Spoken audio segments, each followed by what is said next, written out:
Welcome to the Truth Podcast. I'm your host, Hany Rambod, and I'm here with none other than, did they ever give you a nickname? I don't have a nickname. I have survived my career thus far without earning a cheesy nickname, and I'm not disappointed about it. Hey, you know what? Some of them are cheesy, some of them are not. There's been some cool ones. Yeah, there's definitely been some cool. Some cool ones. Yes. So Hunter Labrada, welcome to the show. Thank you. Glad to be here, man. Yes, again, man. I mean, this time, as we were talking about before we started, it was like you're brain dead 3 days out from the show. It might have even been 2 days. I think it was 2 days. It was 2 days before the show, and I'm kind of torn about it because I would have loved to see you compete here this year, because last year you came in, looked great, but this year I know your plans were different, and that's one of the things that I want to really talk to you about. We're going to be watching the show together tomorrow. I'm going to be commentating, and I'm sure you're not going to go back and forth about your thoughts, my thoughts, because I'm going to want you texting me what you think too while I'm watching. And it's funny because everybody who's watching always texts me, especially when I'm commentating. They're like, "Hey, bro, what do you think? What do you think? So and so in the middle, top 3, top 2." And I think that what makes it different is the fact that you're not in it. And again, I'm a bit disappointed on that, but I know that you have a rhyme and reason for it. So what is the rhyme and reason for you not doing the Texas Pro tomorrow and doing the Italy show? Yeah, so absolutely. At the end of the day, it all comes down to timing. Last year, we were in prep for 35, 36 weeks. We found out my body does not like it. So that, in conjunction with the fact that I want to do at least the main Arnold, I'd like to do all 3 Arnolds next year. Okay. So, considering those 2 things, like the experience we had last year and then knowing what we want to do this next year, we wanted to keep the prep intentionally as short as possible. So, if I was getting ready for Texas, I always take at least 16. We started at 18 this time. So if we were going to do that, Texas, the Olympia is still another 9 weeks. 9 weeks is today. So it would have been another 27-week prep. The way that we have it set up now, being 4 weeks out on Sunday, it's a 20-week prep total. Right. So sets me up for success next year. Sets me up for success this year. Because at the end of the day, it's how we do at the Olympia. Like when we're talking about those top tier guys, like Andrew and I are going to go head up. We're going to go head up at the Olympia though. Yeah, and that's how I like it. Well, especially because we trained yesterday, right? We had a great session because you brought in a couple of your boys, and those guys are your main training partners, Roy. Yeah, absolutely. So Jordan, who's an Evogen athlete, actually, he's been training with me for close to 3 years now.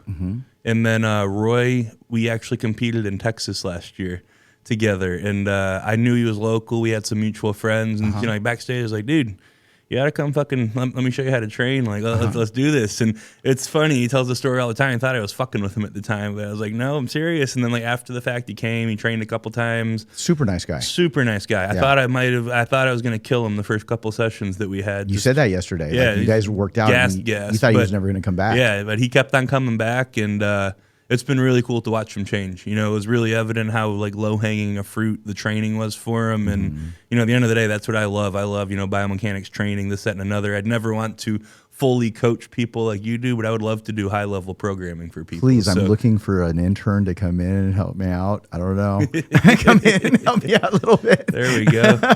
What do you got going on over here? Oh, why is Hunter here so much? And I'm like, yeah, bro, come over and train with me and Hunter. Program, Hunter and I don't want that. Oh, God, that would be hilarious.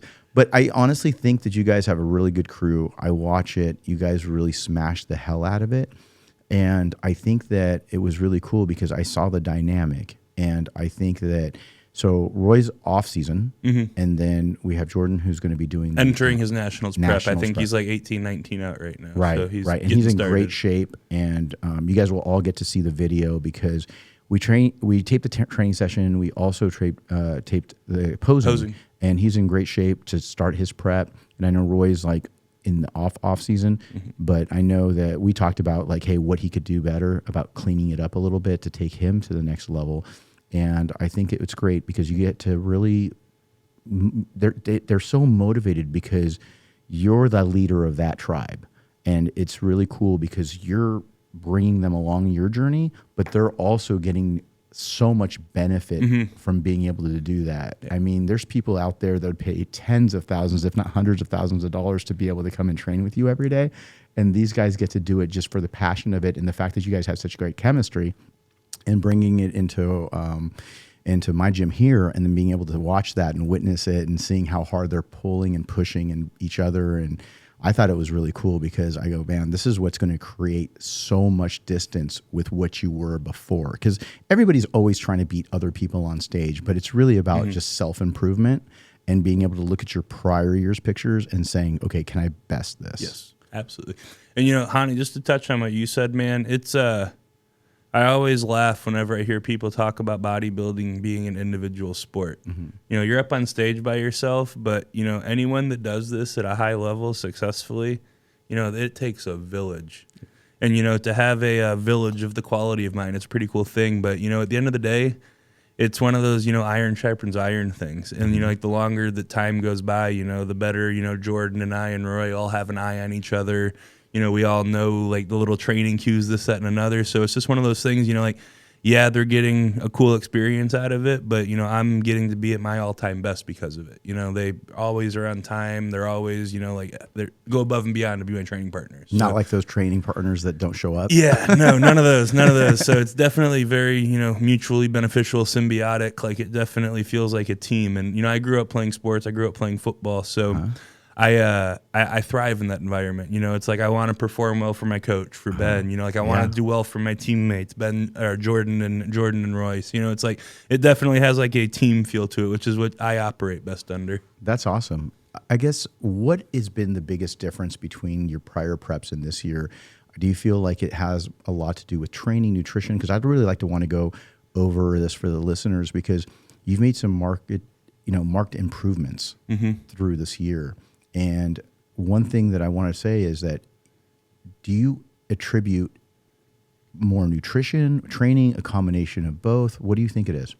So I think it's a subsect of nutrition that made the biggest difference for the last year. And I'm really glad we're going to talk about this because I feel like it's something that's not talked about a lot. But the difference between last year and this year is I fixed my gut health. Okay. For all of us open bodybuilders out there, right? We've been pounding 6 meals a day for a decade, right? Yep. It caught up to me.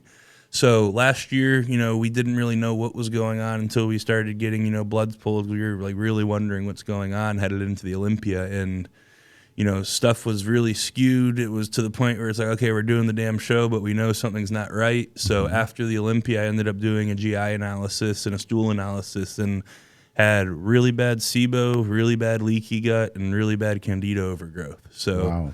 After the Olympia, it was kind of like a silver lining for me, though, because, it's like, okay, we looked like that with all this going on. Let's fix this and see what we can really do. So fixed the gut issues. And talk to me about that. What did you guys do? What was it that you went through in regards to protocol? Yeah, so David De Mesquita, Dynamite D on Instagram, is the one that helped me with my gut health protocol. And it was 3-ish months long, and it was a couple things. First, it was a low FODMAP diet, which, all through prep, I was eating garlic and onions thinking, oh, it's fine. This, I don't know. Like garlic and onions literally are feeding the bacteria that's overgrowth to my gut. So, educating myself on what I should be eating, David telling me what I should be eating, which is that low FODMAP diet in conjunction with, For those that are not familiar with that, can you just give out a little bit of that? Like, what is that? Yeah, so basically, like low FODMAP, it's a huge, big, long word, but it's basically carbohydrates without like a certain protein or saccharide or whatever you want to call it that is typically very irritative to your stomach. And so there's like lists out there that's basically what I operated off of. Just kind of got my diet, went through like, oh, that, and eliminated. So talk the things. about that though. Like what was the things that you eliminated, and what were the things that you added in conjunction Got to it. that? So elimination, we already touched on too. The biggest ones in my diet, like what I was eating, was the garlic and onions for sure. So eliminated those two. That made a really big difference. Another thing that I think made a world of difference is I started, doing the morning gut health drink, if you will. And in that, I do Revive GI Plus product, which is kind of comprehensive GI product. Okay.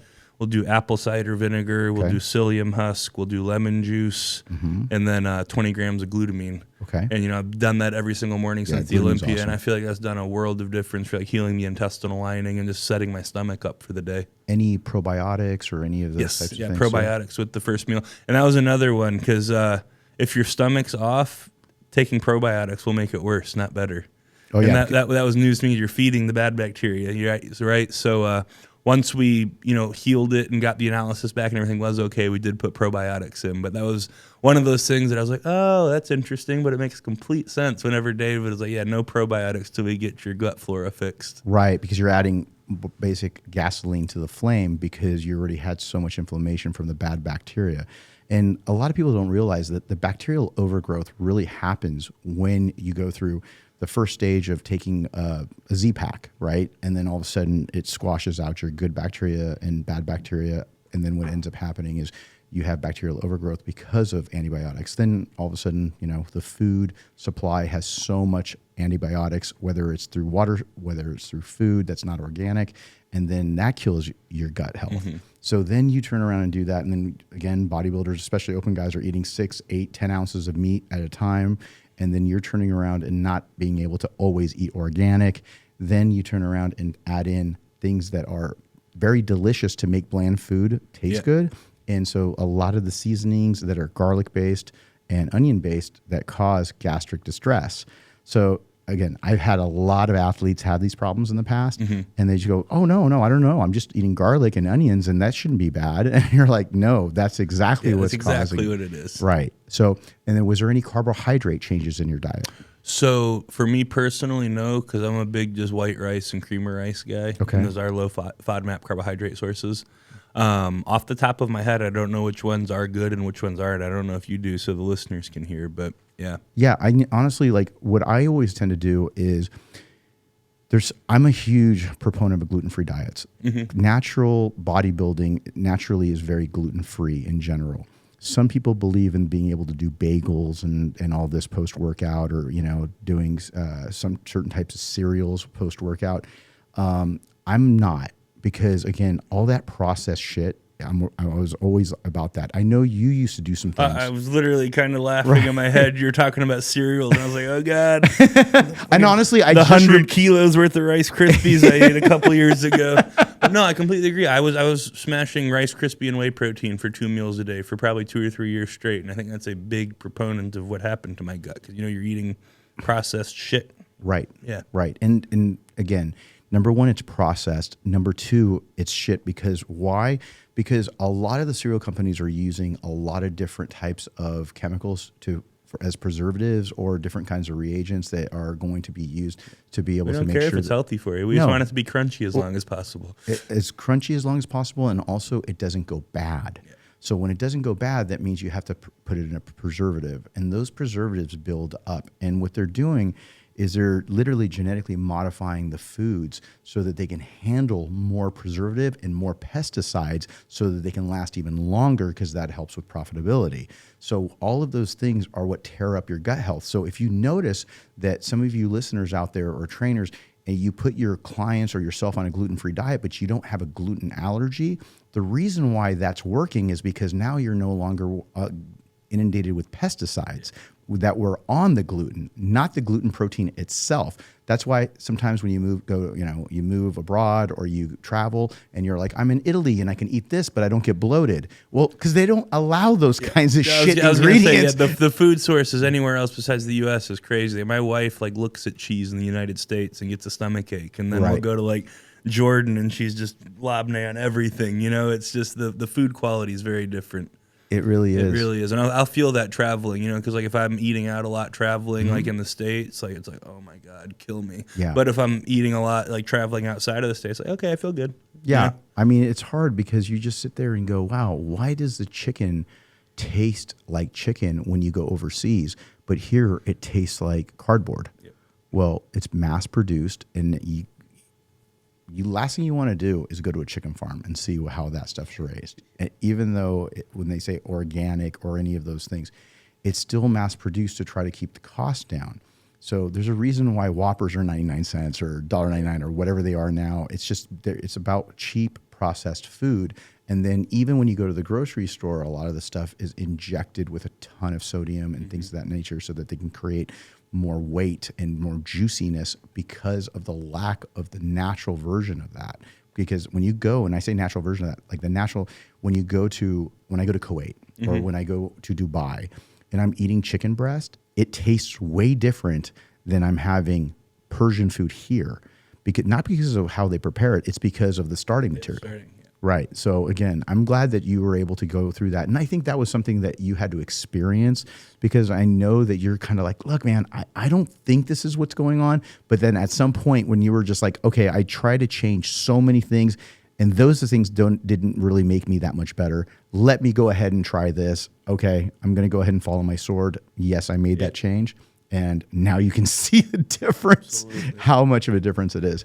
And, you know, beyond that, and this is, you know, like just as important as, you know, like how you look, you know, like with the amount of research I've done, very, very, very much so, you know, people will call your stomach and your digestive system your second brain, right? And, you know, I know no one out there deals with any kind of depression or anxiety when they're in bodybuilding preps, but if you do, a lot of people do. You know, honestly, so fixing that, you know, I'm 4 weeks out on Sunday, and I'm in a better headspace than I am like when I've started preps in the past.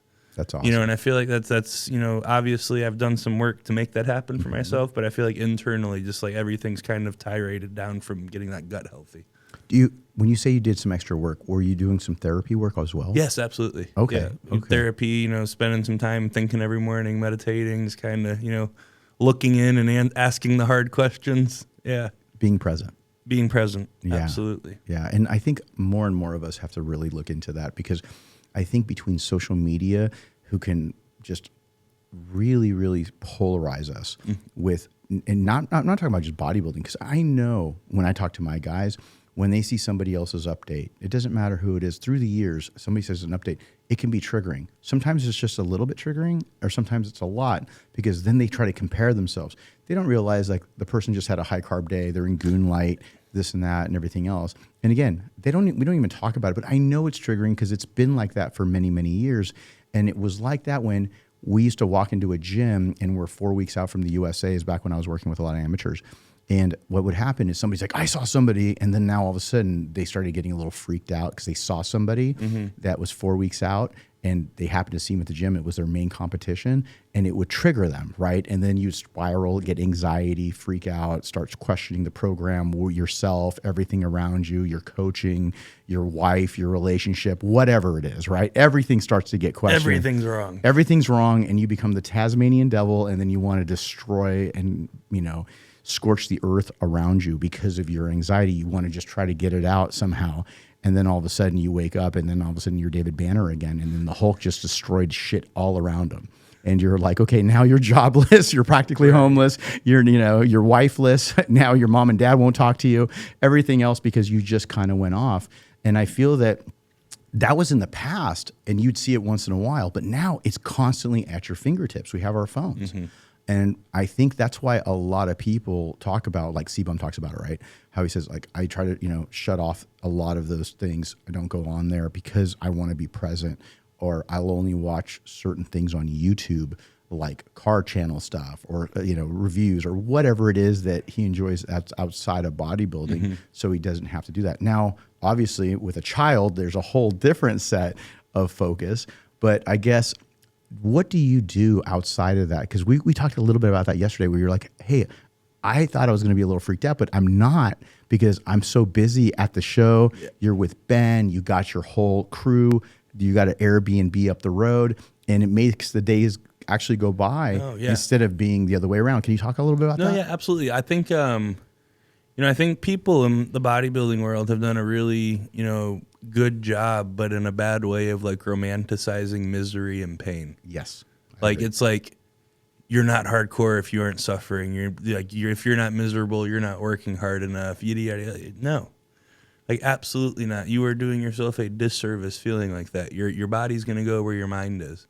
If your mind's in a dark, shitty hellhole of a cave all day long, your body's not going to be at its best. And I think that's something that, I was really able to, I've known, but it was something I was really able to kind of institute this year. And it's made a big difference in the bodybuilding, obviously. But, like you said, like beyond bodybuilding, just life in general, I just feel a lot more at peace. Yeah. Well, I think that tranquility that brings, that peace, helps be able to understand what's important.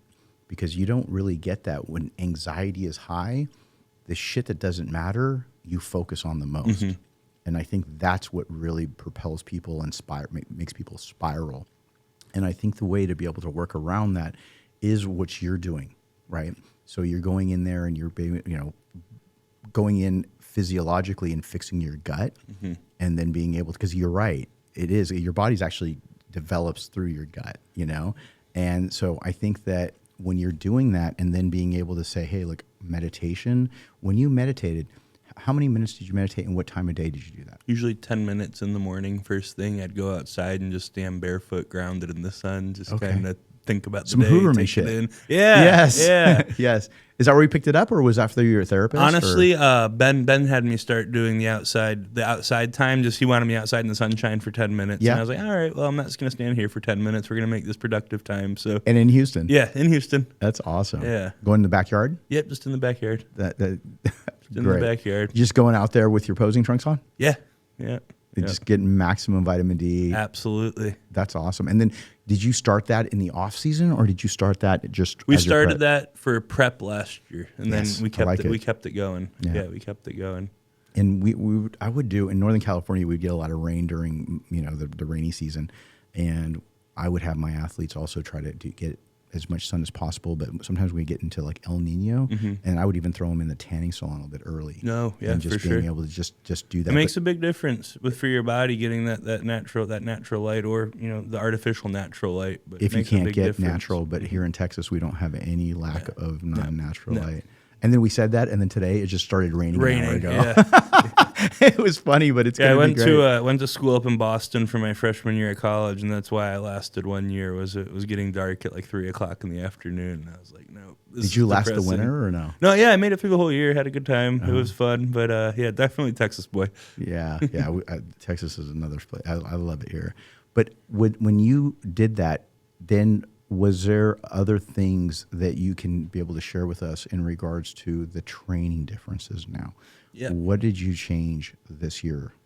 Absolutely. So I feel like, probably over the last 2 years, I've had like a generalized shift in my training, because I used to be like a progressive overload till I die. Everything's log booked. If I didn't put 5 more pounds on the bar and do the same reps, or do a same rep, or do 1 more rep with the same weight from last week, like I fucked up. Like that was a bad day. And, I think that led to, while I've always considered myself to train with good form and good control, it caused things to get like maybe a little loose or a little less range of motion than I could be using, just because I wanted to beat the number. Yeah. So, putting that logbook up and, getting rid of the anxiety that comes with it, especially, before like leg days and shit. Because, especially like off season, like leg days come around and it's like, okay, well, come correct or have a season ending injury and be thinking about it for 2 days before, So getting rid of that logbook, I feel like made a pretty big difference in terms of just truly being able to focus on the quality of the exercise. At the end of the day, we aren't power lifters. There's not a bench press on stage. It's all about how we look, and how we look is a byproduct of how well we're able to contract. I'm not one of those like pink dumbbell guys who's like saying, "Oh, you just got to squeeze. Load doesn't matter." Like, no, it's very important. But using the load that you should be using to be able to execute properly has made a huge difference. And then, I talked about this with you a little yesterday when we were training.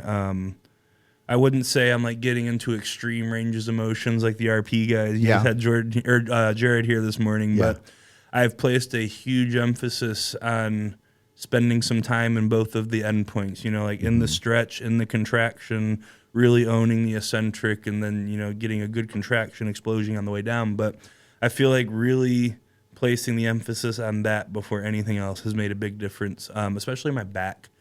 Taking my back through a full range of motion, getting those scaps moving as much as possible, it's made a big difference. And I can see the difference because, number one, you posed, and I can see how much more depth you have in your back because of the range of motion, but also because I feel like what you just said earlier, you're not chasing a number in your logbook. Yeah. You're chasing a feel, and you're chasing an intense, hard workout. And I don't believe that you have to have either more reps or more weight to be able to improve. Exactly. It's a fallacy thinking that way too. And I finally got it through to myself. Like, we aren't machines. No. As much as we want to think we're machines, we are a biological organism that's going to have ebbs and flows. So to, base everything off of that like I was, it just wasn't smart. No, and look, that's why when everyone says, no, you got to have progressive overload, and I'm like, okay, so let me ask you this. if you progressively overload with weights, but your nutrition is subpar compared to the previous prep, what's going to win? Nutrition or just being a little bit, stronger or thinking you are because you're counting a couple more reps. Yep. It's going to be your nutrition by far. And that's why trying to get the different foundations of the prep right is what it really boils down to. So if you're at 80% of your training and you move that to 90% by being able to get better form, better range of motion, better intensity, being able to really lock in the right exercises where the muscle is being fixated on properly is great. But if your nutrition was at 70% and you just go up another 10% to 80% or from 80 to 90, you're going to see more value from that because there's nothing more anabolic than food. I completely agree. Could not agree more with that. And I feel that that's what a lot of people lack. Yeah. Kind of like one of those things people arguing about, oh, no, high volume, no, low volume, high intensity, whenever they can, missed 5 meals in the last 5 days. Exactly. Yeah, I completely agree. Exactly. So instead of saying, hey, man, I missed my PR on my incline dumbbell press and I was supposed to hit 150s and I hit only 130s, I'd be like, well, how many meals did you hit? And number one, that might have something to do with it. But number two, you're going to get much more growth if you just make sure that you hit all your meals and make sure that you hit that proper protein load. Not if you're sitting there and just constantly just trying to chase a number in the gym. At the end of the day, we're just trying to cause a growth response, right? That's right. That's what happens outside of the gym that actually makes it grow. Yeah, and a lot of people are so fixated on the numbers and like what you said about the logbook. So have you completely disregarded the logbook? It's history. It's parked. It's history. It's been in my little seat back pocket of my car for like 2 years now. Well, you better hold on. Oh to yeah, that. no, I'm holding them. Yeah, I've got like probably 5 or 6 preps worth in there. It's cool to look at. No, sure. It is, and I do think that there is things that could be put down for different. Just being able to review things, but I think that ultimately it's not chasing it. And I think that's what you were talking about, right? That's what you were doing, was chasing it. I was chasing it at the level that I was at. Right. It'd be different. Like I think a logbook's a great tool for most people. But, like I'm not trying to like pat myself on the back, but for, like my training and my nutrition and my supplementation to all be, upwards of the 90% we were talking about, I feel like that was, the biggest difference. Removing that logbook because it wasn't giving me any extra percentages. If anything, it was impacting my recovery negatively and then impacting my mental status. Because, like I said, like it got to the point where 2 days before legs, I'm like, oh, fuck, I got to hack squat 12 plates aside. Like one of those things, like you're genuinely anxious about it like 2 days before the workout. So I think it's made a world of difference. Do you feel like a lot of the talk nowadays is talking about how PEDs can increase your anxiety? Do you feel that it's more dependent on the PED, or do you feel like it's just generally your mental state? I have a couple tidbits on this one. First, I feel like people read what they see on the internet and then parrot it and put it into their heads that that's what they feel more than anything else. I really do feel that way. That being said, there are some, compounds in bodybuilding that, like increased anxiety is a hallmark of them. And, that's on you to see how your body reacts to it. Yeah. What makes one person a psychopath, another person can handle completely fine. That just comes down to seeing what works for your body, just like everything else that we do, right? Yes. Yeah. I think a lot of is excuses because of people who can't handle their anxiety in general. And if you do that, it doesn't matter if you're taking Tren or tequila. Yeah. You are going to be an angry motherfucker and you're going to want to get into a fight because you're naturally got a lot of aggression that you haven't been able to get out for whatever reason. Believe me, Phil Heath can attest a couple of times where him and I went out and you'll talk about where I've been like, triggered because of somebody or something. And all of a sudden he's like, bro, calm down. He goes, you don't even take shit. And you're like crazy. And I'm just like, yeah, I had a couple of drinks and angrypersian.com definitely came out. I think another good way to say it is it kind of amplifies who you are as a person, maybe. Yes, and where you're at. If you have beginning anxiety, it's gonna ratchet it up. Like if you're already kind of a narcissistic asshole, you're gonna be unbearable. Like one of those things. 100%, 100%. Yeah, definitely. There's certain compounds that will definitely ramp that up. That's why it's like I kind of parallel it with being in shape far enough out so you can get shredded. If you're starting as a fat fuck, you're going to end up maybe getting lean.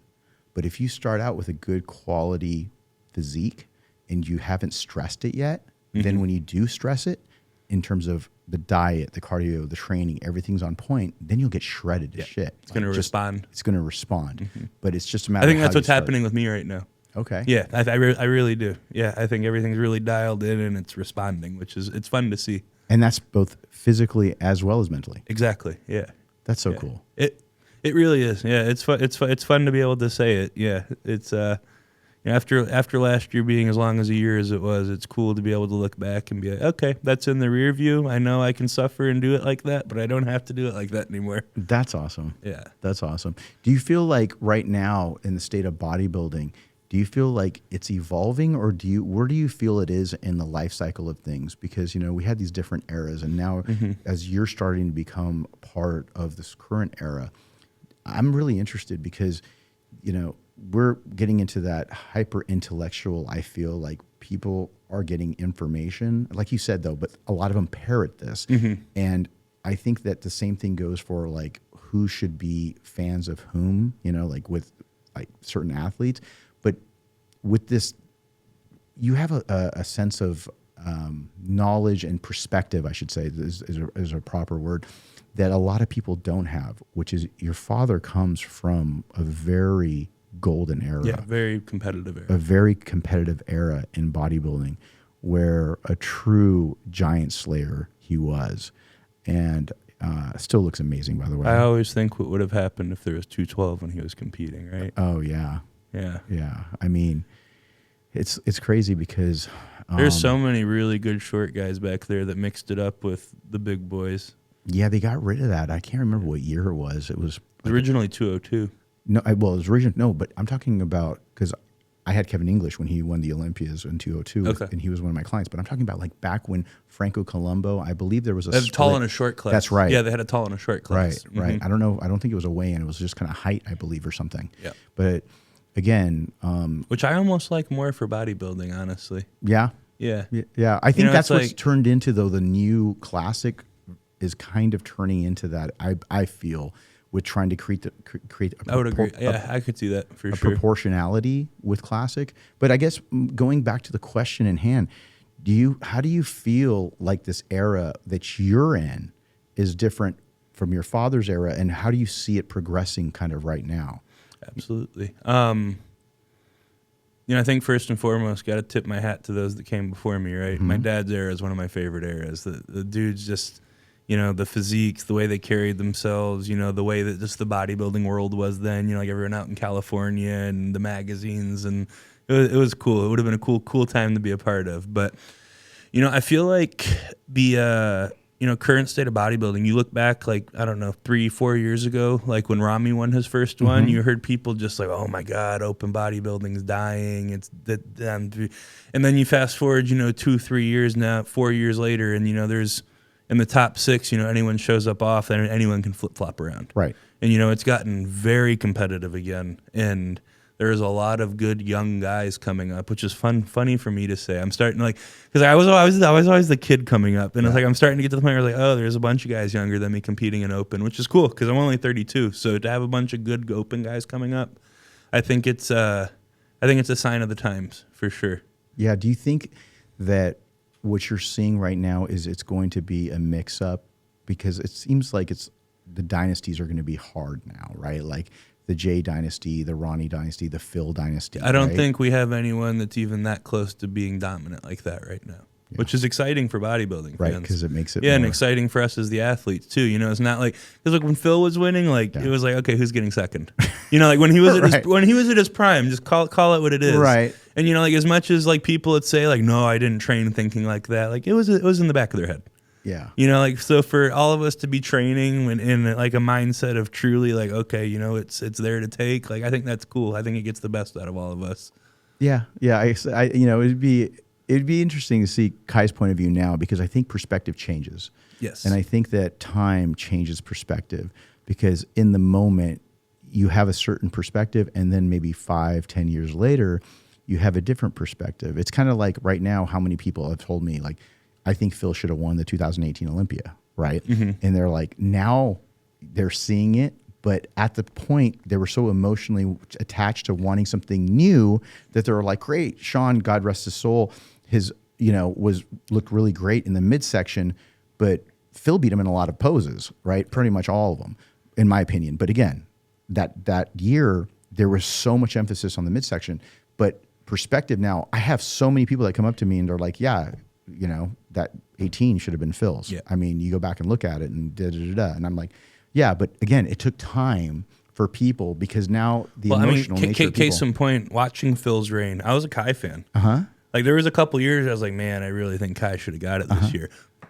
Now that I look back on it, no.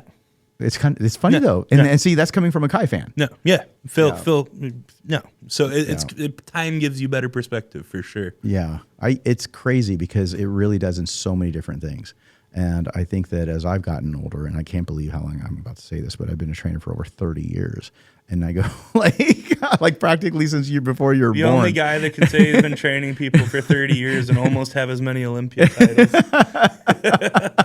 What is it, 24? 24. 24. Yeah, they got me the cool jersey, guys. Go. I don't know. Let me know. This is a one-off. People are like, hey, is that for sale? I go, no, it's just something that the guys. You got to coach 24 Olympia champions to get one of these. Yeah. Yeah. They're like, is that a Kobe thing? Because I like Kobe's. I always wear Kobe's. Oh, that's cool. I'm actually wearing Kobe's actually today. And it's a Kobe thing. I'm a huge Kobe fan. And I was like, God, man, it'd be cool to be able to match up with Kobe's number. But that was something that was like, I don't know. I geek out about stupid shit cool. like that. Yeah, very cool. It was like this, not 23 Jordan, 24 Kobe. But why'd Hany retire? He didn't want any more titles. He wanted to Kobe it and be done. That's it, Kobe it. Oh my God, that's hilarious. But I guess for now, okay, the key, go into Italy, right? Yep. Now with the Italy show, are you going to shut it down after that? What's right after that? Is there anything else? Olympia. Okay, so there they go win it, get your qualification. Because you still have to qualify. I have to qualify. I'm not qualified. So okay. Italy, going there. And I'm not saying this just to say it. Like, yeah, I know the Olympia is happening, but Italy's my Olympia right now. Right. That's of course. Plain and simple. Because there is no Olympia without There is winning. no Olympia without Italy. Right. Yeah. So, right. So that's where the focus is right now. Okay. Is there a backup plan just in case? I hate that word. Yeah. But there is one more qualifying show the following weekend in the UK. In the UK? Yes. Got it. Which show is that? The UK Pro, I think. Okay. Yeah. Got it. And so if something goes sideways, now is there an instance where you may just do that just to chase the check and say, hey, like I want to go grab that title? Ben and I talked about that the other day. You know, if they come out and, you know, the prize money's impressive and we're already over there, then yeah, it might be something to think about. Outside of that, and, you know, definitely going to be like a game time decision too with my body, because, you know, the money is not worth a placing to me at the Olympia. Yeah. You know, I'm trying, I got goals this year for the Olympia. So, you know, winning another show before that, if it's going to impact that, I'm not interested in it. Right. Because you're looking long term. Yeah. Yeah. No, I think that's the right way to look at things. I think the people that don't and that chase things like that tend to end up paying for it later. Yeah, and honestly, if we're gonna chase checks, let's go chase checks at like the Arnold's in Dubai, in Dubai and stuff. Yeah, yeah. And I heard that the Dubai Pro ended up raising the prize money. Yeah, it's gonna be higher next year. Yeah. Did they say what number it was yet? They said 500 total, but you know how the distribution works, so I don't know where it'll. Do you know what the total was this year? I don't. Okay. I know the prize for first was 100. Right. I do know that too. And I heard that they're raising it, but I just haven't heard an official number yet. I haven't either. Yeah, that's going to be exciting. But I mean, think about that. Just a handful of years ago, we had the Olympia at 300 grand, right? The Arnold was at 100 and change. Yeah. And now all of a sudden, you have the Olympia at 400. You have the Arnold at 500. Yes, you have the Dubai Pro at 100 and going up. You have, I Brazil. mean, I know, yes, and then I know Steve also raised the prize money over at in New York. In New York, and so you're looking at those numbers. Detroit starting to pay people Detroit was 30, and then it'll be 50 next year, I believe. Well, and that's what I'm saying. So these things are actually now making sense. Yes. Where in the past, you're just doing it for passion, and then you collect a check, and then you're hoping that the sponsors and everything else can make up the difference, which they would. But now, what's really important, and this is what I really want to make sure I emphasize, what's really important is the powers that be that are putting all of these things together, that are reinvesting, okay? The Olympia, the Arnold, just all of these different shows that are reinvesting. What's happening is I think you're going to create an actual aura around the shows that you're, and then I guess what I'm trying to say is you're getting rid of a stigma is actually probably a little bit clearer message. Because what was happening before was like, I don't have to step on stage and I can make hundreds of thousands of dollars on being a YouTube star, right? Well, now you can get into the millions for being a good bodybuilder. For being a good bodybuilder, right? Which is rightfully deserved. Which honestly hasn't been a thing since the magazines went away. That's right. And it's coming back, which is very cool. Yeah. Absolutely. And because what took away a lot of those big sponsorships that were just gigantic, because it was narrower before. It was narrower where you didn't have to deal with the TikTok brands and all of those. And so that's why I always say, but you have a unique perspective like I do, Hany, because you work on the athlete competitor side of things, but you're also a business owner with Evogen. I'm an athlete, and then also work within Labrada Nutrition very closely. And you know better than anyone, it's hard to justify paying a single person $100,000 whenever you can use that $100,000 for online marketing and social media campaigns, and you get crazy analytics back on it, and you know exactly where your money's going, and you don't have to deal with hard to deal with personality. And it's like I get it. I get both sides of it for sure, but it's exciting to see that it's starting to come back around to where if you want to just be a bodybuilder, you can make a really good living doing it still. Exactly. And you have such good perspective because of the fact that, Labrada Nutrition has been around for a while, and you have the ability to take the analytics and the data and show, hey, look, this is what it's like, and being able to reinvest and where to reinvest in. But what would suck in the past is that you didn't have the big prize money to offset the losses of all of the extra revenue that was going into the Muscle Techs and the BSNs of the world, where because that's all there were. Those were the big guys that would buy 20 pages inside of Flex magazine. The entire top 10 signed, right? And then you would have all of these guys, a gigantic team, and those were the main influencers. Now, anybody with a really good YouTube channel with good social media, TikTok pages are getting signed, and they're not competitors. So now what happens is money floats out to them and goes through them to the whatever brands that they're pushing, and then it hurts our industry because it doesn't stay within it to be able to help build sponsorships. I know I work with the top two guys, are not only guys that I coach, but are also part of my brand, and I know how hard that is on both sides.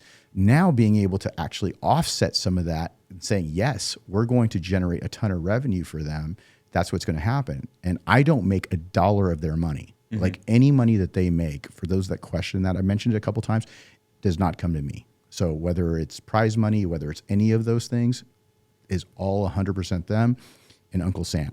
And even Hady actually has to pay taxes too. Death and taxes, right? Right, and even Hady. Only sure things in life. Yeah, and that's the other thing too. People are asking, well, Hady, he's abroad and he doesn't have to pay. No, they take the taxes out before they send the prize money. Yeah. So yeah, they'll take out their minimum 33%. They come and find you and make you fill out that W-9 with the fake tan still on you. Yes, you know what that is, and you fill that out, and that's and then that's it. So it doesn't matter if you live abroad. If you earn that money here, they take it. So all of those things are all taken in consideration. But the nice thing about it is that when Ronnie was making the $100,000 check back in the day, and winning the $100,000 Hummer, Muscle Tech matched it. Yeah. Okay. Well, Muscle Tech matched it, and that was back in the day. But my thing was the fact that it was like, okay, great, that was still only $100,000. But now you have the ability to get a straight check. Again, taxes, you cannot avoid death and taxes, but at the end, the gross earnings is now $400,000 and $500,000. And then if you do the Arnold after the second Arnold, if that continues to keep going on. That was 125, I think, for first place there. And so now you're really making some moves. Money. Yeah, and then if you do Dubai or anything else, it just depends on how you got to, like you said, plan. Yeah. But there's a lot of money being spent. And also what I like seeing too is some of these influencers, like the Trend Twins that were just influencers, are now getting on stage. Competing. Yeah, exactly. Which is really shout out to those guys. And they're getting on stage. Yeah, are they ready to go out there and turn pro yet? No, but they're doing it. Yeah. And I got to give them, they're living the lifestyle that they make their living off of. Yes. Which is cool. Yes. And I already think Sam Sulek too. Like, you got a Sam Sulek who is huge in the industry, and everyone's like, well, what about him? And I was like, at some point, I think he's going to get on stage too. I think he's the type of guy that would definitely do it. Again, I don't know him personally. Met him. I think it was. I've gotten to train with him in Detroit. Very cool kid. Very, very normal for how famous he is. Yeah, very respectful. Met him backstage at the Arnold UK. Super nice, and you can just tell that he's got a serious nature about him that looks like he might actually jump on stage. And I think that there's some cool things about that. But I'm just, it's a cool time to be a bodybuilder. It is. It really is. Yeah. And I guess for me, it's starting to head towards the direction of you get paid according to your merit again, at least prize money wise, Right.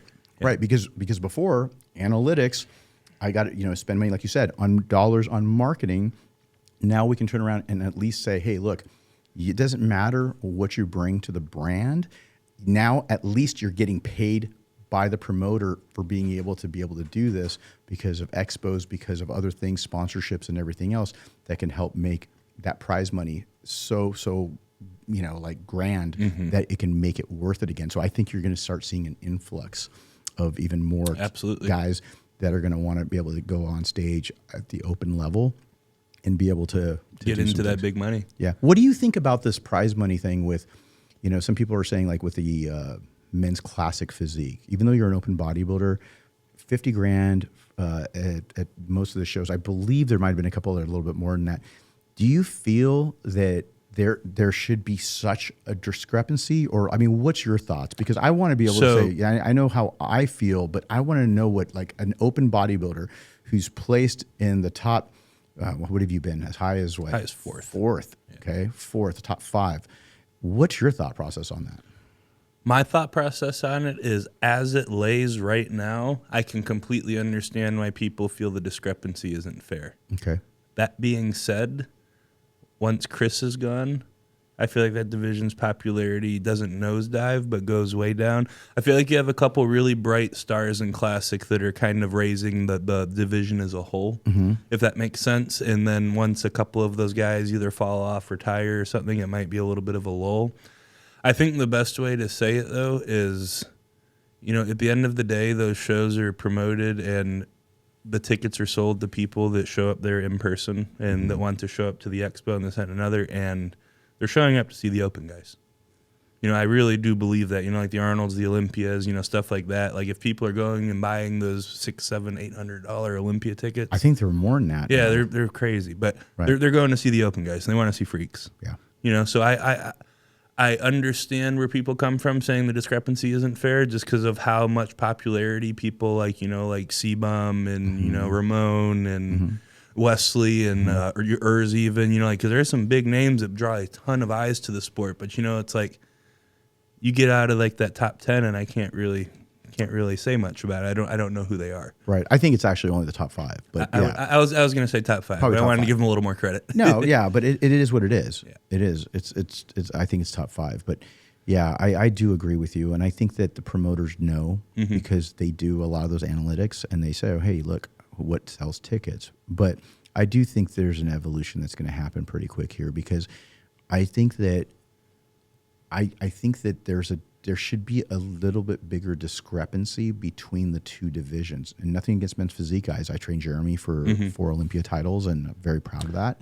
Whenever you add in the other bookend like you just did, that makes it much more interesting. Yes. Because it should be more in the middle between open and men's physique. I agree when you say it like that. That's the thing I always say because, again, I don't think we need a lower men's physique. I just think we could just definitely, at some point, it'd be nice to raise a bit for classic, whether Chris is in it or not.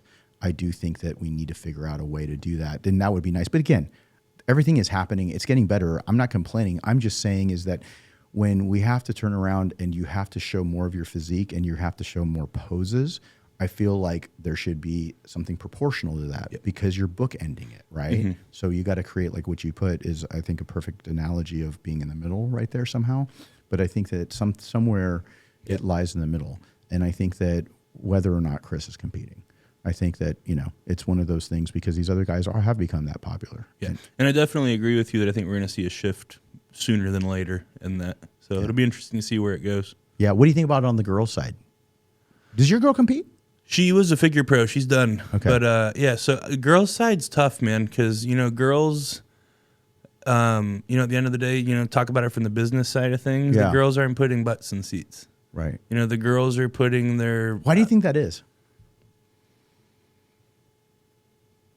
I think that the people that are true fans of them aren't at shows. I know those girls have a ton of fans that love to keep up with them, and all of the wellness girls that aspire to be on the stage or the bikini girls that aspire to be on the stage like them, but they aren't the people actually physically attending the show. I feel like the butts and seats from the women's side divisions are mainly, a husband, a friend, a boyfriend, maybe some family members. I don't really feel like they're pulling people into the show and getting people to buy tickets. And I think that's where the discrepancy could come from. I have my theory. And my theory is a little bit through just that 60,000 foot perspective. And what it is that, especially with wellness, I think that some of the wellness stuff that I feel is like really growing. Most of those girls are from Brazil. Yes. And I feel that those Brazilian fans it's just hard for them to get here.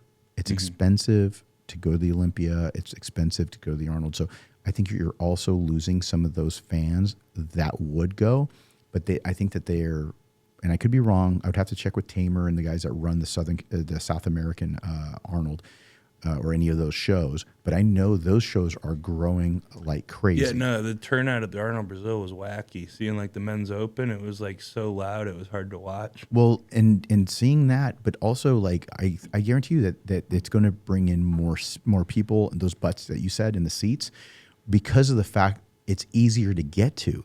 But if you have to get a visa, you have to get on a plane, you have to fly. And a lot of those top competitors are from there. So I think it gets a little bit skewed on that end. And I also think that bikini girls are underrepresented. We just had Laura Lee here, and I just think that there needs to be a little bit more of that in the even figure with Sid. It's one of the reasons I signed her, is because I just feel like these girls, they really deserve a platform. And they work their asses off, and they just don't get what they deserve in regards of recognition. And a lot of times you need a company to be able to help prop you up in terms of your marketing, so that they can be able to create those YouTube channels to be able to really help push you and be able to do that. Because that's why I always used to tell people when I used to help them with their contracts, it's not always about the money. It's about, like, if somebody's going to pay you an extra $500 or $1,000, whatever the difference is, but also how much are they going to really help push your personal brand, right? What doesn't matter what kind of how are they going to build your brand? That's right. And how are they going to be able to elevate your brand and really be able to make you into the next star, and maybe travel around, do expos, being able to put content together, introduce you to their audience. All of those things are super, super important. But I feel like, again, it's one of those things that you have to invest in somebody, and then they invest back into you because you grow together. And I feel like that's where some of these companies just don't believe in that. And I feel like that's a little bit disheartening, because I feel like these athletes, they all deserve a chance. Now, there are differences. And then, like, I think another thing, like on the women's side of things, like speaking from like this, like the business marketing standpoint, I feel like a lot of those companies, just because there's so many bikini pros out there with good Instagram followings, I feel like it's just a law of supply and demand thing almost too. Okay. Yeah. It's like, I think that it's really also just, in the past you could turn around and be a Bang girl, right? And then you're just like, okay, cool, I'm with Bang and I want to show myself in a thong. But now it's also that kind of era has kind of passed, and now it's about connectivity. And so whether you're showing training content or you're really dialing in a person with your journey, and I think that makes it really, want to be relatable. Exactly.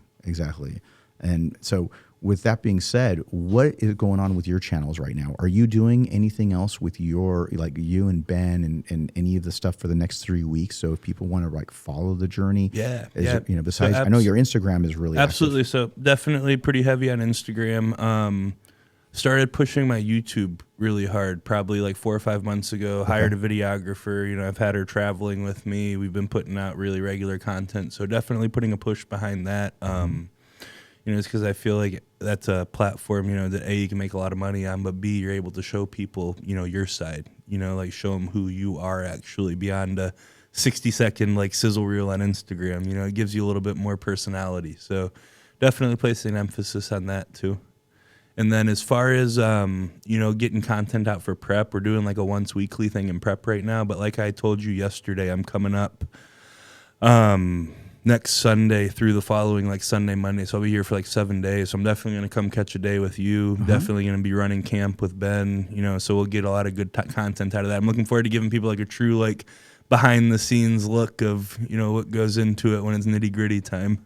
That's great. And I think that's what really people need to see, because all the influencers out there are watching you because you're putting out more content. They're watching Derek, they're watching Hany. And I think that what's happening is now they're getting inspired, and then that makes them more likely to want to jump into a show. And I think that there's so many people here that are listening to this podcast and they say, God, I really want to do a show someday, but I'm not good enough because I need to get better.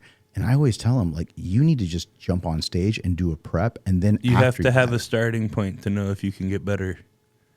You never try, you never know, right? Absolutely. Because honestly, I say this all the time to people, this is the most miserable sport in the world if you attach your happiness or your fulfillment to your contest placings. You could be an apple and they like oranges that day. You can't do anything about it. You're an apple. Sorry. But if you were a better apple than you were last year, you're shinier, less bruises, you won. And, keeping that perspective, it keeps it fun for sure.